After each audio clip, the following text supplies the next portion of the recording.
បាទសួស្តីបងប្អូនថ្ងៃនេះខ្ញុំនាំបងប្អូនមកទស្សនាពីview នៅពេលថ្ងៃចុងសប្តាហ៍ឬក៏ដំណើរកម្សាន្តរបស់ខ្ញុំ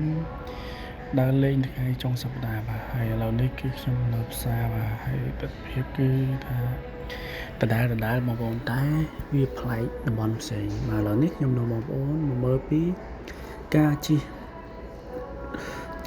រថភ្លើងលើអាកាសបាទរថភ្លើងលើអាកាសនេះគឺអត់មានមនុស្សបើកទេបាទគឺប្រើបញ្ជាដោយម៉ាស៊ីនតែម្ដងហើយឥឡូវនេះខ្ញុំកំពុងតែឡើងចណ្ដើរយន្តបាទហើយក៏ឆ្លៀតពេលថតទេសភាពជុំវិញស្ថានីយ៍រថភ្លើងលើអាកាសនេះបាទហើយកន្លែងនេះដែរគឺជាចំណតឡានក្រុងហើយសារថ្ងៃនេះគឺថ្ងៃច័ន្ទអញ្ចឹងគ្មានមនុស្សមកលេងទេឥឡូវនេះគឺជាកន្លែងកំសាន្តធំណាស់បាទមានសួនកំសាន្តធំតែខ្ញុំអត់មានពេលអត់បានជូនបងប្អូនឬក៏បានថតចែកជូនបងប្អូនទស្សនាបាទហើយចាំពេលក្រោយខ្ញុំនឹងទៅលេងកន្លែងហ្នឹងហើយថតចែកជូនបងប្អូនទស្សនាហើយឥឡូវនេះក៏ខ្ញុំនាំបងប្អូនមកមើលពីការដំណើរការនេះជិះរថភ្លើងលើអាកាសឬក៏ដំណើរការចរាចរណ៍រថភ្លើងលើអាកាសនៅស្រុកគេបាទគឺថាអស្ចារ្យមែនទែនបាទឥឡូវនេះខ្ញុំរងចាំហើយក៏បានឡើងជិះនៅរថភ្លើងលើអាកាសនេះបាទថាអត់មានមនុស្សបើកទេបាទបងប្អូន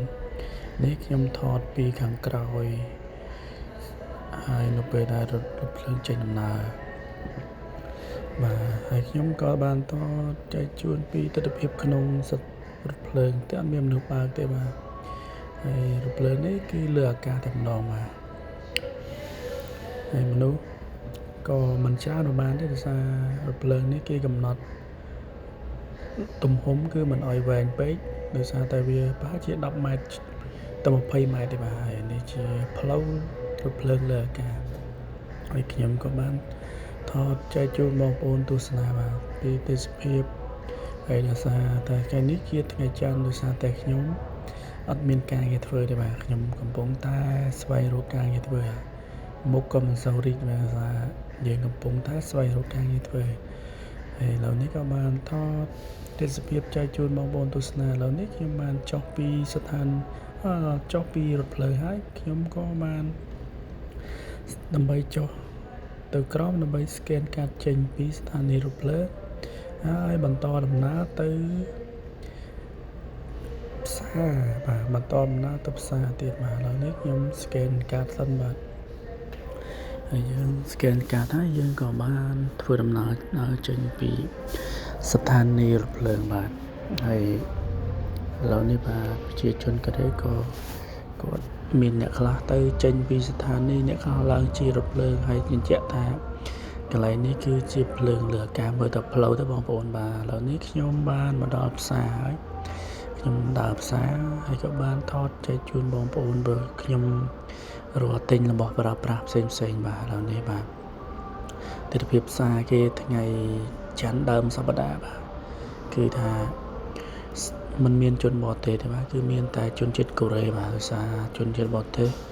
គឺគាត់ភាគច្រើនគាត់មកផ្សារតែថ្ងៃសៅរ៍និងថ្ងៃអាទិត្យទេតែហេតុតែខ្ញុំដូរការងារកំពុងស្វែងរកការងារខ្ញុំតនេច្រើនក៏ថតចែកជូនបងប្អូនទស្សនាបាទឡើយនេះជាក្របធញ្ញជាតិមានក្របសណ្ដែកក្របល្ងបាទគេលក់ច្រើនឡើយនេះកំបិតពុថាវឯបាទនេះហាងសម្លៀកបំពាក់ហើយនេះមិនមែនជាផ្សារទំនើបទេគឺផ្សារធម្មតាបាទបើផ្សារទំនើបគឺមានអ្វីថាអស្ចារ្យយ៉ាងទៀតបាទឥឡូវនេះក៏ខ្ញុំកំពុងតែដើររកកន្លែងហាងកាហ្វេញ៉ាំដោយសារតែខ្ញុំញ៉ាំបាយហើយចឹងហើយខ្ញុំដើររកហាងកាហ្វេមកតាគាត់កំពុងតែសប់កង់ផងដែរបាទហើយឥឡូវក៏ខ្ញុំនាំបងប្អូនមកមើលពីហាង Pure Cafe នេះបាទហាងកាហ្វេនេះគឺហៅកាហ្វេយប់គឺបើកតាំងពីព្រឹករហូតដល់ម៉ោង2យប់បាទហើយជាចុងក្រោយក៏អរគុណបងប្អូនដែលតែងតែគាំទ្រ Channel YouTube របស់ខ្ញុំហើយអរគុណច្រើនបាទបាយអរគុណច្រើនសម្រាប់ការចូលទស្សនា Channel របស់ខ្ញុំបាទសូមអរគុណច្រើនបាយ